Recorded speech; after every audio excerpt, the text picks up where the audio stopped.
जागा वाटप, पहिली यादी, जागांची अदलाबदली, कोण होणार मुख्यमंत्री, या सगळ्याची चर्चा जोरात सुरू झालेली असतानाच काँग्रेसच्या पक्षश्रेष्ठींनी दिल्लीमधून एक मोठा निरोप राज्यातल्या नेत्यांना दिलाय।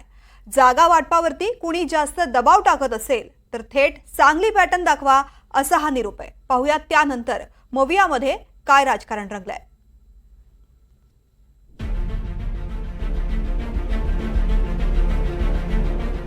मुख्यमंत्री कोण यावरून मवियामध्ये वाद असतानाच आता जागा वाटपावरून नवी ठिणगी पडली आहे।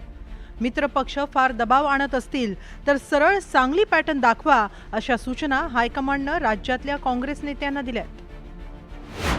मवियात जागा वाटप करताना मित्रपक्ष दबाव वाढवत असतील तर लोकसभेतील सांगली पॅटर्नचा इतिहास सांगा। जिथे काँग्रेसची ताकद जास्त आहे तिथे ठाकरे गट आणि शरद पवार गट दावा करत असल्यास त्यांना सांगली पॅटर्न दाखवा, अशा सूचना देण्यात आल्यात। पक्ष आपले उमेदवार ठामपणे देऊ इच्छितील तर सांगली पॅटर्न राबवलं आता ही म्हणजे मला असं वाटतं की आता फारच लवकर आहे या बाबतीमध्ये बोलणं। पुढे बघू।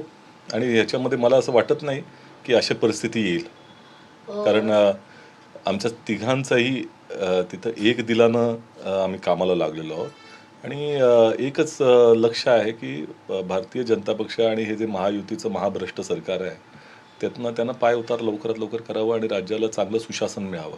निश्चितपणे जिथं मायनॉरिटी असू दे, दलित मतदार असतील, ओबीसी वर्गातले असतील, बहुतांश जो वर्ग आहे जिथे ते काँग्रेसला मतदान जास्त होत असतं आणि पाठिंबा आहे जनतेचा, तिथे त्या जागा आम्ही घेण्याचा प्रयत्न करणार आहोत।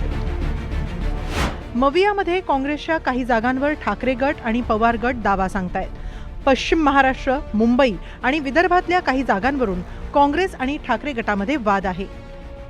जिथे मुस्लिम दलित मतदार जास्त आहेत तिथे काँग्रेसची पारंपरिक वोट बँक आहे, अशा जागांवरही ठाकरे गट दावा सांगतायत। काँग्रेसचं केंद्रीय नेतृत्व असो किंवा राज्यातील नेतृत्व, चर्चेतून मार्ग सुटतात असं म्हणत वाद नसल्याचा दावा ठाकरे गटानं केलाय। असं कोणत्याही नेत्यांना सूचना नाही। केंद्रीय नेतृत्व असेल काँग्रेसचं, राज्याचं नेतृत्व आहे, चर्चेच्या माध्यमातून सगळे मार्ग निघत आहेत। तेव्हा आपण ज्या गोष्टी सांगतात सांगली पॅटर्न, जे झालं एकदा होऊन गेला, विषय संपलेला आता।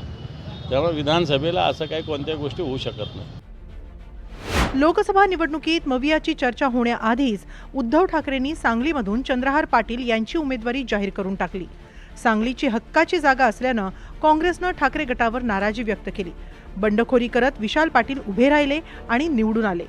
विशाल पाटील यांना 5,71,666 मतं मिळाली, तर ठाकरे गटाच्या चंद्रहार पाटील यांना 60,860 मतं मिळाली।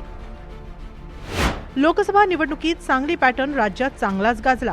आता सुरुवातीपासूनच ज्या हक्काच्या जागा आहेत त्यावर तडजोड करू नका, अशा कडक सूचना काँग्रेस हायकमांडनं दिल्यात।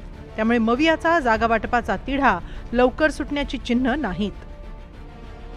सागर कुलकर्णी, NDTV मराठी, मुंबई।